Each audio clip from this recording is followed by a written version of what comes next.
Hey, what's going on? Ryan here with Intersection Records, and I don't talk sports on this channel very often. Sometimes I do, but today my favorite baseball player died. Pete Rose died. I just found out a few minutes ago, and I'm going to try to gather some thoughts. Pete Rose played the game the old-fashioned way. He played it hard. He always hustled. He got the nickname Charlie Hustle in spring training before his rookie year. The Reds were playing the Yankees. And there's two stories. One, Whitey Ford said he named him. Whitey Ford was with the Yankees at that time, of course, his whole career. Said that he named him Charlie Hustle after Rose walked and sprinted to first base. The other story from the Ken Burns documentary on baseball is that Mickey Mantle hit a home run to right field, and it was 100 feet over Rose's head, but Rose still climbed the wall and tried to catch the ball.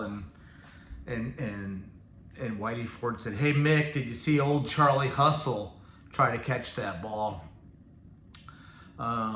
Pete Rose was born in Cincinnati in April of 1941. His father was an amateur, semi-pro football player into his 50s. His father loved baseball. His father was a lifelong Cincinnati resident. And Pete Rose, who had trouble making his own baseball team in high school, and I think finally made it onto his senior year baseball team, ends up getting drafted by his hometown team. He makes the team in '63, wins the Rookie of the Year. Stan Musial played his final season in 1963. In Stan Musial's last hit, Pete Rose made a valiant effort trying to catch that single. That really his hero, Stan Musial, and a guy, Stan Musial, that he would break a lot of records of, including hits in the National League. Stan Musial had 3,630 hits. Of course, Pete Rose ends up breaking not only Stan Musial's National League record, but he ends up breaking Ty Cobb's record of 4,191 hits with ultimately 4,256 hits.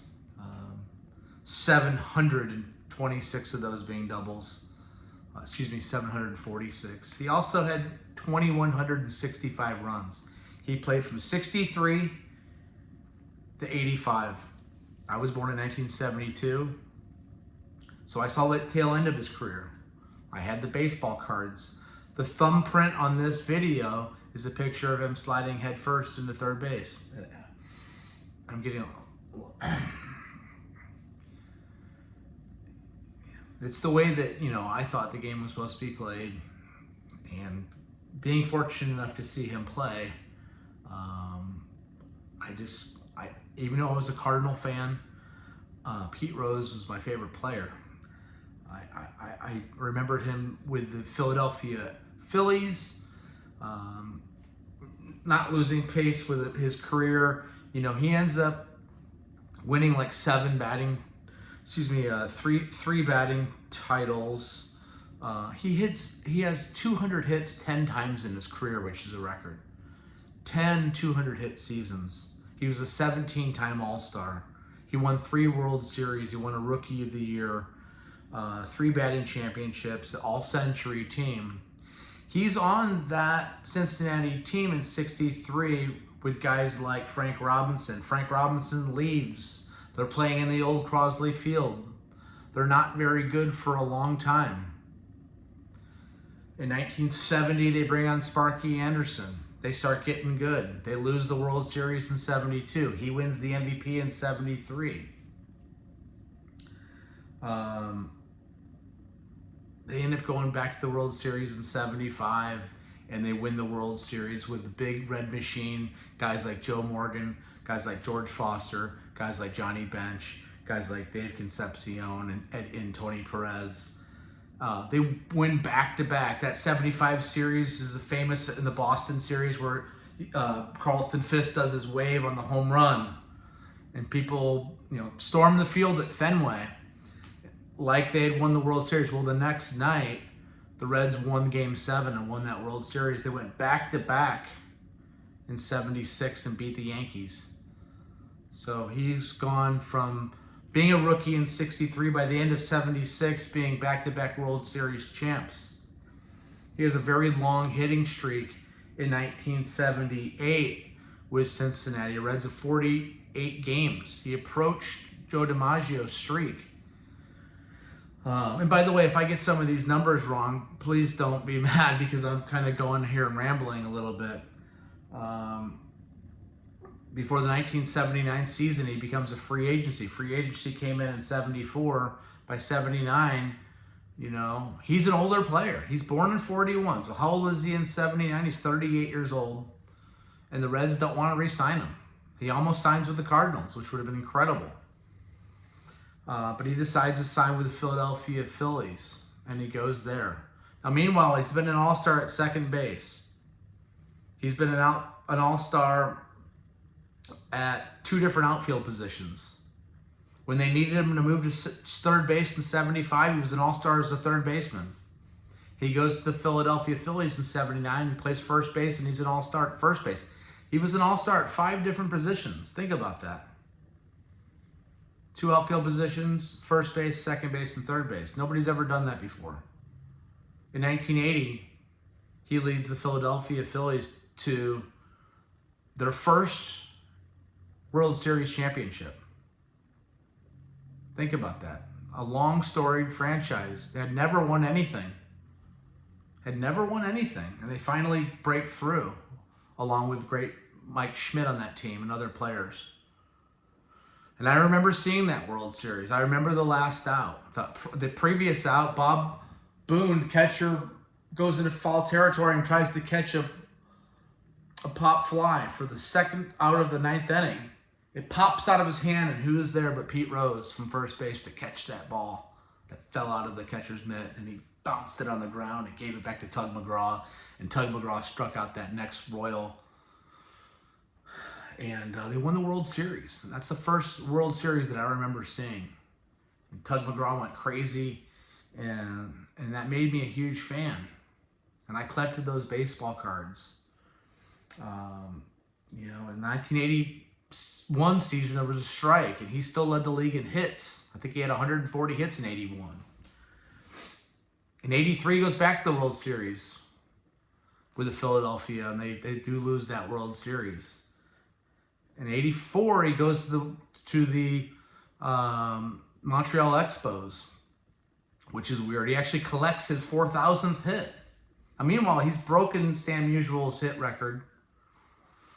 He goes to the Expos in 84, and it's strange to see him in the Montreal Expos uniform, but he's still playing at 43. Halfway through that season, he gets traded back home to Cincinnati, not only to be first baseman, but to be the manager. And he's the last ever player-manager in baseball. He was the manager, and he was the player. In that 85 season, he hits a triple and slides in head first to tie Ty Cobb's record, 4,191 hits. At Wrigley Field during the day on a triple, and flops in head first. They go back to Cincinnati, and Eric Shaw's on the mound. My grandfather's in town on September 9th, I think, 1985. And I have the Cincinnati Enquirer. With my grandfather in attendance next to me on the couch, my grandfather saw Ty Cobb play. He was born in 1913. Saw Ty Cobb, saw Rogers Hornsby, saw all of Stan Musial's career. Pete Rose breaks Ty Cobb's record for the most hits and gets like a 15-minute standing ovation where he finally breaks down in tears. Plays another season. I remember being on a trip and watching the game of the week on a Saturday, and they had bases loaded. Dwight Gooden's on the mound. Pete Rose is 45 years old. Dwight Gooden's the greatest pitcher on earth. and he hit a base hit up the middle with the bases loaded through Dwight Gooden's legs. At the end of the 86 season, he retires. He's a great manager. The team is fighting for the crown every year, but the Giants are too good. He comes in second place, and you know, he gets suspended for getting in an argument with the umpire where he shoves the umpire. And I'm not bragging on that, but you know, it was pretty freaking cool. In the 73 All-Star game, to score the winning run, he barrels over Ray Fosse as catcher. The night before, Ray Fosse and his wife, and Pete Rose and his wife, went out to dinner. The next day, Pete Rose not only barrels him over to score the winning run for the National League, but he breaks the guy's collarbone in an exhibition game. Ends the guy's season, and some people say it kind of derailed the guy's career. I'm not bragging on that, but that's hustle. That's wanting to win. That's back when the All-Star game meant something, and people, you know, nationally have like an 18-game winning streak in the All-Star game. You didn't have interleague play. You didn't play those guys unless you went in the World Series. It was a big deal. Pete Rose ends up getting suspended for gambling. Not only gambling on sports, but gambling on baseball and gambling on his own team. Always to win. He denied it for years.